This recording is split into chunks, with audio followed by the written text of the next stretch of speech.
A vishing we will go, a vishing we will go.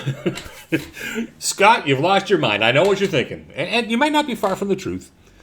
So I started off with my ode to singing. Now you understand why in the old days I had a voice for radio, not from the singing perspective. Anyways, vishing. Vishing is a scam that's done by voice, by phone call. And the reason I'm bringing this up, it made news recently. Several digital cryptocurrency companies had their websites redirected. Meaning if you were trying to go to these exchange places to buy or sell cryptocurrency, and if you don't know what cryptocurrency is, it's like a real dollar exchange. You're exchanging money in the real world for currency that can be used online. So these exchanges had their websites changed. So if you went there and were trying to make transactions, you were actually dealing with hackers. And they started tracing back, how did this happen? And it turned out it was the power of a phone call. Vishing. And what it was the hackers ended up calling the domain registrar. So when you buy a domain, so for my company, it's called BeckTech. So at becktech.ca, you have to pay for that name. So you have to use a registrar. And one of the largest registrars in the world is GoDaddy. Now, this isn't a slight on GoDaddy. This is happening at multiple different companies, but it was in the news, so we're going to use the example that we were given. So GoDaddy, with the current climate, with COVID, their employees are all working remote.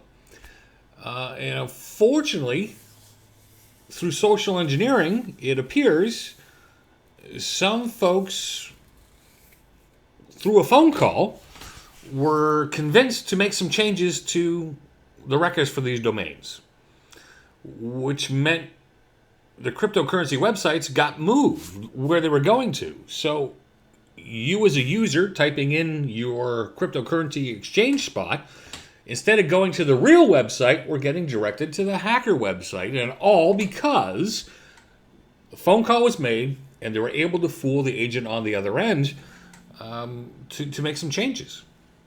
And as I said, it's not like it's just happening at GoDaddy.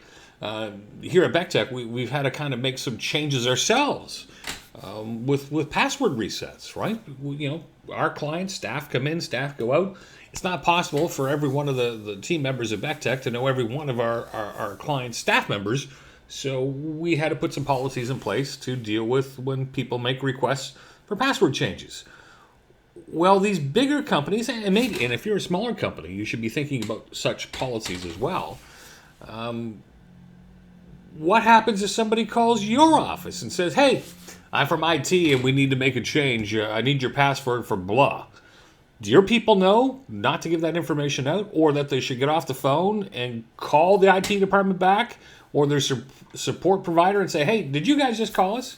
And don't call something that was in, if I called you and said, hey, it's Scott from IT, we need to make a change, and you said, oh, well, Scott, what's your password? Or what's your telephone number? And I gave you the number. Well, you don't call that number back. If I called you and I said, hey, I'm from IT, you might say, hey, I need to confirm this. What'd you say the name of the company was again? And you go to that company website and look it up. Better yet, you would check with your supervisor or your trusted provider that you've been working with and validate. And that's really the key, is we got to validate the information before we take actions or reactions.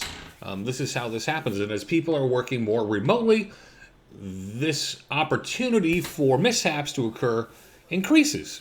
Same as emails that are sending out, saying, hey, it's the CEO, I need you to transfer $10,000 by wire. It's more successful right now because I know you can't get up from your desk and walk down the hall and say, hey, boss, did you just ask me to do this? Hackers are taking advantage of the situation to generate revenues. And one of the big trends we're seeing, well, let me back up. It is one of the trends. There's so many trends right now, it is kind of hard to keep up, which is why I like trying to do these videos so that we can all try to be on the same page and keep our money in our own pockets and out of the pockets of the hackers. So talk to your staff. What should they do if they get a phone call and they're asking for important information and they really don't know who it is? Have you trained them on how they should validate that information? Who they should reach out to check and make sure it's okay to do those kind of things? And what's the worst case scenario if they take that kind of action? So some things to think about. It's not just email. It's not just text messages. Now you got to worry about the phone calls too. A Vishing we will go. A Vishing we will go.